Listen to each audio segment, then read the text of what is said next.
दोस्तों, देश में चल रही कांवड़ यात्रा के बीच यूपी और हरियाणा से बड़ी खबर सामने आ रही है। जानकारी यह मिल रही है कि उत्तर प्रदेश और हरियाणा के अंदर कांवड़ियों के एक बार फिर दो गुट आपस में भिड़े हैं और इस कदर भिड़ंत हुई है कि जिसमें एक कांवड़िया हमारे बीच नहीं रहा है, यानी उसकी मौत हो गई है और यहां पर कई कांवड़िए गंभीर रूप से घायल बताए जा रहे हैं। दरअसल ये जो भिड़ंत हुई है उसकी जो वजह सामने निकल कर आ रही वो चौंकाने वाली है। बताया जा रहा है कि आपस में दो कांवड़ियों के गुट एक दूसरे से आगे निकलना चाहते थे, जिसके चलते ये भिड़ंत हुई है और उसके बाद जो कुछ भी हुआ है वो आगे हम आप लोगों को जो है तस्वीरों और वीडियो के माध्यम से दिखाने वाले हैं। साथ ही साथ यूपी के अंदर भी कई जगहों पर कांवड़ियों और दूसरे समुदाय के लोगों के बीच भी भिड़ंत की खबर सामने आ रही है। इसकी भी तस्वीरें हम आपको दिखाएंगे। साथ ही साथ तीसरा एक और बड़ा अपडेट उत्तर प्रदेश के जिला ललितपुर से सामने आ रहा है, जहां पर सरकारी राशन की ब्लैक मार्केटिंग करने के आरोप में एक भाजपा प्रकोष्ठ के प्रदेश उपाध्यक्ष को अरेस्ट किया गया है। उसकी तस्वीर मैं आप लोगों को दिखा रहा हूं, आगे इसके बारे में थोड़ा विस्तार से आपको बताएंगे। तीसरा अपडेट आ रहा है, बीजेपी एनडीए की एक और पार्टी मोदी जी से नाराज हो गई और इसने बीजेपी के ऊपर कई बड़े आरोप लगाए हैं। किस तरीके से, आगे इसकी भी जानकारी देंगे। उससे पहले एक छोटी सी रिक्वेस्ट आपसे करेंगे, अगर ये वीडियो आपको पसंद आए तो इसको लाइक आप लोग जरूर करिए। चैनल पर अगर आप नए हैं तो सब्सक्राइब करने के बाद बेल आइकन को प्रेस करना ना भूलें। आप सब जानते होंगे कांवड़ यात्रा के नाम पर आज देश के अंदर किस तरीके से तमाम जगहों पर हुड़दंग मचाया जा रहा है। इसके कई वीडियो फुटेज तस्वीरें आप लोग देख चुके होंगे। खैर, सब कांवड़िए इससे नहीं होते हैं।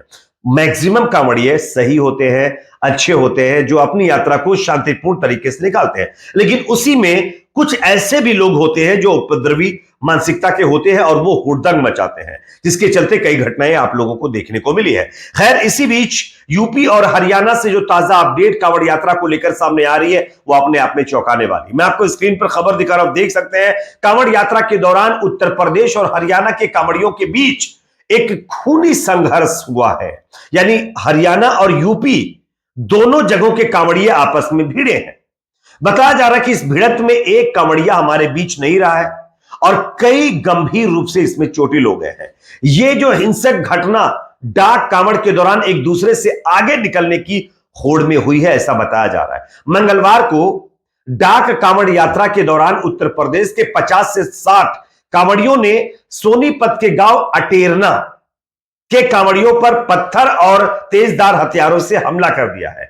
यह हमला तब शुरू हुआ जब डाक कांवड़ के दौरान बाइक छीनने और कांवड़ आगे निकालने को लेकर विवाद हुआ है। इस हमले में वंश नाम के एक कांवड़िए की डेथ हो गई है, जबकि कई अन्य इसमें गंभीर रूप से घायल बताए जा रहे हैं। वंश को गंभीर हालत में सोनीपत के एक निजी अस्पताल में भर्ती करवाया गया था, जहां इलाज के दौरान वो इस दुनिया को अलविदा कह गया है। घटना की सूचना मिलते ही उत्तर प्रदेश बागपत पुलिस के अधिकारी सोनीपत सिविल अस्पताल पहुंचे, यानी सोनीपत के सिविल अस्पताल पहुंचे। पुलिस ने मामले की गंभीरता से जांच शुरू कर दी है और दोषियों की पहचान कर उन्हें और उनके खिलाफ कड़ी कार्रवाई का आश्वासन भी दिया है। उत्तर प्रदेश पुलिस इस मामले की गहन जांच कर रही है और हमले में शामिल लोगों के पीछे आपसी रंजिश और कांवड़ यात्रा के दौरान आगे निकलने की होड़ मुख्य कारण अभी तक जांच में सामने निकलकर आया है। तो यह फिलहाल कांवड़ यात्रा को लेकर के हरियाणा के कांवड़िए और उत्तर प्रदेश के कांवड़ियों के बीच जो झड़प हुई है उसको लेकर के आ रही है। साथ ही साथ उत्तर प्रदेश के अंदर बताया जा रहा है कि हरिद्वार से कांवड़ लेकर लौट रहे कांवड़ियों पर मुरादाबाद के अंदर भी पत्थरबाजी का मामला सामने आया, जिसके चलते 32 लोगों को नामजद किया गया और 20 अज्ञात लोगों पर एफआईआर दर्ज की गई। मैं आपको स्क्रीन पर खबर दिखा रहा हूं, आप देख सकते हैं। मुरादाबाद जिले के बिलारी थाना क्षेत्र के गांव नौसेना में कांवड़ लेकर लौट रहे कांवड़ियों का दूसरे समुदाय के बीच डीजे बंद करवाने को लेकर के विवाद हुआ। इसको लेकर हुई कहासुनी के बाद आरोपियों ने कांवड़ियों के बीच और दूसरे समुदाय के बीच आपस में ही झड़प हुई, जिसके बाद यहां पर खूब पत्थरबाजी हुई है, जिसमें कई कांवड़िए, कई दूसरे समुदाय के लोग समेत पुलिसकर्मी भी बताया जा रहा है कि घायल हुए हैं। और इस जो है हंगामे में 5 कांवड़िए और जत्थे के साथ चल रहे पुलिसकर्मी की हालत काफी गंभीर बताई जा रही है।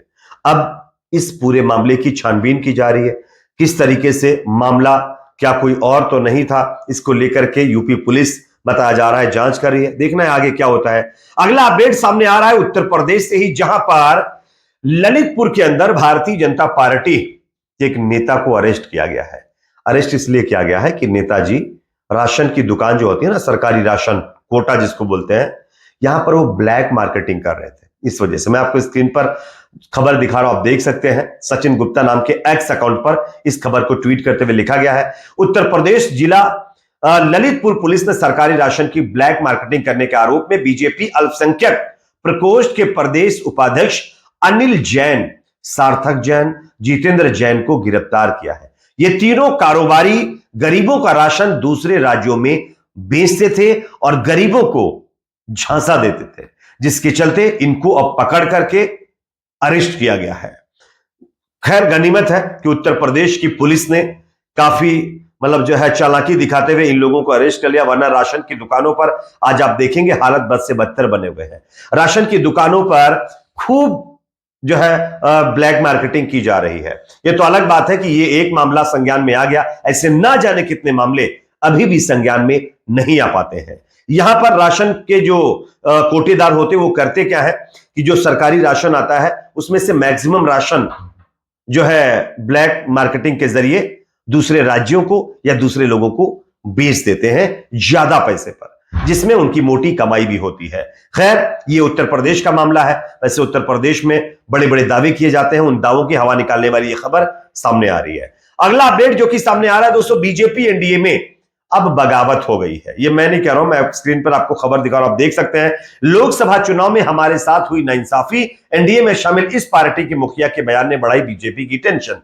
यह हेडलाइन तो आप लोगों ने देख ली है। दरअसल राष्ट्रीय लोक जनशक्ति पार्टी को एक भी सीट नहीं दिए जाने से नाराज पशुपति पारस ने केंद्रीय मंत्री पद से इस्तीफा दे दिया था। अब उन्होंने बिहार में होने वाले विधानसभा चुनाव को लेकर के भी एक बड़ा बयान दिया है।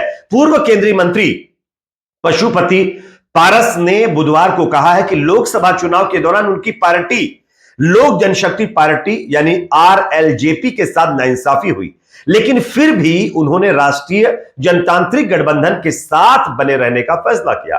बिहार में एनडीए के घटक दलों के बीच सीट बंटवारे में राष्ट्रीय लोक जनशक्ति पार्टी को एक भी सीट नहीं दिए जाने से नाराज पशुपति पारस ने केंद्रीय मंत्री पद से इस्तीफा दिया था।